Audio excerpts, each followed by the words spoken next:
Bienvenue dans le vestiaire avec Nicolas Saint-Pierre. Un gars qui a roulé sa bosse aux quatre coins de la planète hockey, une vision franche et un charme légendaire. C'est le temps du quart d'heure à Mapper avec Marc-André Perrault. Présentation Stone Mount Retirement Lifestyle en compagnie du Mapper qu'on va rejoindre en ce moment. Mapper, j'ai pas le choix de lire un message d'un auditeur qui nous dit « Salut à Mathieu en passant. Mapper doit être étourdi avec le succès des sénateurs en ce moment. En riant, évidemment. Parle-moi de tes impressions sur ce qu'on voit des sénateurs au moment où on se parle. » Ben, premièrement, je fais un câlin à Mathieu. Je suis étourdi positivement. Puis comme je te disais, puis, je veux dire, tu me connais assez pour savoir que je suis très, très content de la tournure des événements. Moi, j'essaie toujours de regarder les choses d'une façon logique, un peu mathématique, mais tu sais, mettons, là, c'est facile pour le partisan, là, tu sais, comme l'agent Moreau là, du SPVG, mon grand chum, qu'on est allé voir contre les Sharks. C'est facile de dire, ouais, je savais. Logiquement, quand tu regardes les sénateurs où ils étaient, la façon qu'ils jouaient avec le nombre d'équipes entre les deux, pour vrai, c'est un tour de magie qu'ils ont fait dans les dernières semaines, un peu comme les Blue Jackets de Columbus. C'est fascinant de voir ces équipes-là. Maintenant, j'ai beau être content, j'espère juste, qu'ils vont rester là-dedans parce que, tu sais, à un moment donné, tu peux pas toujours être dans le tapis. Là, au moins, ils ont leur destinée entre leurs mains. Ils sont dans le portrait des séries. J'aurais jamais prévu ça. Puis je pense que n'importe qui d'observateur le moindrement objectif et logique aurait dit la même chose. Cela dit, les sénateurs nous ont habitués dans les dernières années à avoir des débuts un petit peu plus difficiles, puis à y aller en fin de saison avec des remontées spectaculaires. Comment je te dirais bien ça? Bravo, un. Deux, j'espère juste qu'ils vont pas juste manquer de gaz pour finir avec un mauvais choix au repêchage ou aller se faire planter en première ronde. Cela dit, une expérience en série, ça ne s'achète pas pour cette jeune équipe. Ça serait du bonbon, ça serait vraiment utile. Je le souhaite là, de tout cœur. Mais oui, je m'étais trompé. Puis ça vous donne une idée à quel point je connais pas ça. Je suis un observateur comme vous autres à la maison. On pourrait aller jaser avec une bière là, à Whip ou n'importe quelle taverne, puis on aurait du fun, mais m'a dire de quoi?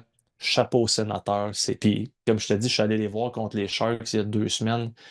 Tout un spectacle. Il y a des joueurs qui sont excitants à voir. Claude Giroux qui renaît encore une fois. Moi, c'est une équipe qui est superbe à voir aller. J'en reviens pas que tu as inclus dans ta phrase le magnifique établissement, le WHIP. Sur Maisonneuve. Hein? Hey, ça, là... que je patrouillais, là, il y a eu des matchs de billard là pendant que j'allais à l'école, moi. Oh, je t'entends, mon Nico. Je t'entends. Ceci dit, on dit souvent, puis tu l'as dit, il faut que tu apprennes à perdre avant de gagner. Les sénateurs ont perdu l'année passée en première ronde, puis ont bien appris sérieusement. Oui, ça, tu as raison. Mais maintenant que ça, c'est derrière nous, en première ronde en ce moment, puis dans les séries de cette année, il n'y a pas personne en ce moment qui pense que cette équipe-là va faire... ne sera qu'un feu de paille. Toute équipe qui regarde ce qui se passe chez les sénateurs doit se rendre compte que cette équipe-là sera à prendre avec des pincettes. C'est sûr que là, avec les blessures, là, je sais pas, je connais pas le statut exact, la durée des blessures, mais ça, c'est sûr que ça va jouer un rôle quand même assez majeur en série parce qu'en série, tu peux plus te cacher. Tu le sais, Nico, là, surtout en première ronde, tu peux plus te cacher. Ça te prend tous tes chevaux, puis tes chevaux qui sont à fond Léon. Comment ce que j'essaie de dire, là, c'est que la vague là, sur laquelle les sénateurs surfent, là, après le dernier match de la saison, cette vague-là, elle casse. Il faut que tu en fasses une autre. Faut que tu retrouves l'autre vague. Fait que si les gars sont revenus puis sont capables de jouer encore avec ce swag-là, cette confiance-là, puis de pas. Oui, tu veux bâtir sur ce que tu as fait, mais tu recommences à zéro. Fait que c'est là que c'est important, mais en même temps, en ce moment, ça serait contre les Hurricanes que les Canadiens ont battu hier. Puis quand je regarde les sénateurs jouer, puis je regardais les Hurricanes hier, il n'y a aucune raison pourquoi les sénateurs ne seraient pas dans le coup contre une équipe comme les Hurricanes. Cela dit, ça te prend tes blessés qui sont de retour. Là. On parle quand même de 2 défenseurs d'importance. Là. Puis en séries éliminatoires, dans les dernières années, souvent, c'est 4 défenseurs qui jouent essentiellement toutes les minutes pour les équipes gagnantes. Tu as tes 4 chevaux, puis après ça, ben, tu as les autres qui ramassent les graines. Là, en tout cas, on va voir, si l'état de santé de Thomas Chabot pour pouvoir compléter et améliorer le top 4. Il y a Kemchuk a des allures d'un gars qui se fait 10 ans qu'il joue dans la Ligue. Sanderson va revenir bientôt, alors touchons du bois pour le retour le plus vite possible des gars à l'infirmerie en ce moment. Tu parlais des Hurricanes, meilleure équipe dans l'Est au moment où on se parle. C'était une victoire du Canadien contre ces Hurricanes. Est-ce qu'on la met dans la catégorie des victoires statement pour Montréal? Oui, dans la mesure où... mais moi, je trouve que c'est une continuité. Puis ce que je remarque chez le Canadien cette année, puis qu'on n'avait pas dans les dernières saisons, on l'a vu à la fin de la dernière saison, c'est que cette équipe-là est toujours dans le coup. Puis le match d'hier, c'est un exemple qui est parfait. Perd 2-0, tu es complètement dominé au chapitre des tirs, mais tu es encore dedans. On ne sent pas que cette équipe-là n'est plus dans un match. Puis ça, même quand il y a 3 buts de différence, puis hier, là, je veux dire, tu reviens d'un déficit de 2 buts tôt dans le match contre la meilleure équipe de l'Est. C'est sûr que c'est un message que tu envoies, mais je ne pense pas que les Canadiens ont beaucoup de messages à envoyer. Je pense que n'importe qui regarde jouer les Canadiens savent très bien que c'est dangereux. Tu sais, l'attaque est quand même assez dangereuse. Le gardien de but, tu sais, Dobèche, il gagne des games. Tu sais, des fois, c'est pas sexy, des fois, c'est croche un peu, mais il gagne des games. Puis défensivement, il y a beaucoup de critiques à la date limite des transactions. On parlait beaucoup d'aller chercher un gros défenseur droitier d'expérience, mais l'équipe fait quand même le travail. Puis tu prends juste le mois de mars. Avant le match d'hier, il était 5 victoires, 5 défaites. Donc, depuis le match d'hier, 6 victoires, 5 défaites. Puis ils ont toujours été dans le coup. C'est rare les matchs que les Canadiens sont complètement dominés. Fait que pour moi, ça en dit beaucoup. Puis en séries éliminatoires, c'est ça qui est important. Parce que il n'y a pas de shootout, il n'y a pas rien. Fait que quand tu es dans le coup, tu es dans le coup. Fait que, bref, ça pour dire que oui, c'était un gros match hier. Statement, oui, mais en même temps, il n'y a pas personne de surpris. Devant les filets, Dobèche ou Fowler pour débuter les séries, selon toi? Là, c'est plus une question. Là, non? Ben non.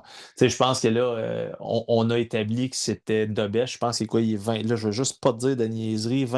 23-8-4. 23-8-4. C'est un gardien recru. Puis ça, c'est un gardien qui, en début de saison, on entendait les critiques sur son style, sur son... On a tout entendu. 23-8-4, Nikoko. C'est quand même c'est quelque chose que tu recherches. Fait que pour moi, il n'y a pas de doute. Le jeune Fowler a été très solide. Tu te souviens, quand il était amené contre les Sénateurs d'Ottawa, c'était un match que tu ne pouvais pas vraiment perdre. Le match contre les Islanders samedi soir, tu ne peux pas perdre ça là, à ce moment-là contre les Islanders. Il va gagner. Fait que moi, je pense que c'est très positif. Puis c'est pas impossible que ça change. Là, ça va très vite dans le monde du hockey. Je ne peux pas te parler pour l'année prochaine, évidemment, mais cette année, je pense que Dobèche a gagné le droit d'avoir le filet pour les séries si elle commençait demain. Puisque tu parles d'année prochaine et de futur, je vais aller encore plus loin sur la question. Lequel des deux a le plus de potentiel d'être le numéro 1 à long terme pour ton club? Le potentiel, je ne suis pas un spécialiste des gardiens, mais les intervenants à qui je parle, qui eux le sont beaucoup plus que moi côté gardien de but, si tu regardes le potentiel côté technique, côté personnalité, c'est Fowler. Je pense que tout le monde s'entend là-dessus. Mais je répète, 23-8-4 à sa saison recrue pour Dobèche. Fait que, à un moment donné, puis là, je ne suis pas en train de faire des comparaisons, là, je veux dire, je suis pas en train, mais Dominique Hachek, il y en avait un qui était plus croche que ça, qui gagnait des games de hockey. Tim Thomas à Boston, il était croche un esprit de temps, il gagnait des games de hockey. Fait que tu le sais jamais. Dobèche a fait son statement.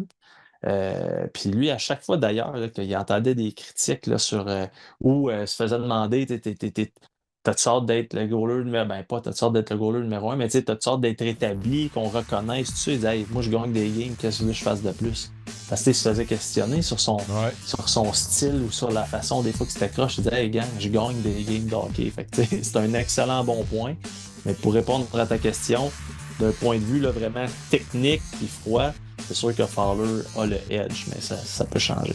Meilleur argument pour un gardien, c'est quand tu gagnes des games. Alors, la carte quand de visite est là. Je veux dire, à un moment donné, il y a so much que le coach peut faire. Là. T'as jamais aussi bien dit. On se laisse là-dessus, mon cher Mapper. Toujours un plaisir. Ben oui. Passe trop vite. Parce que tu vas aller parler avec Luc Chénier, mon tannant. Tu lui diras qu'il est beau. Un retour sportif 100% local dans le vestiaire avec Nicolas Saint-Pierre.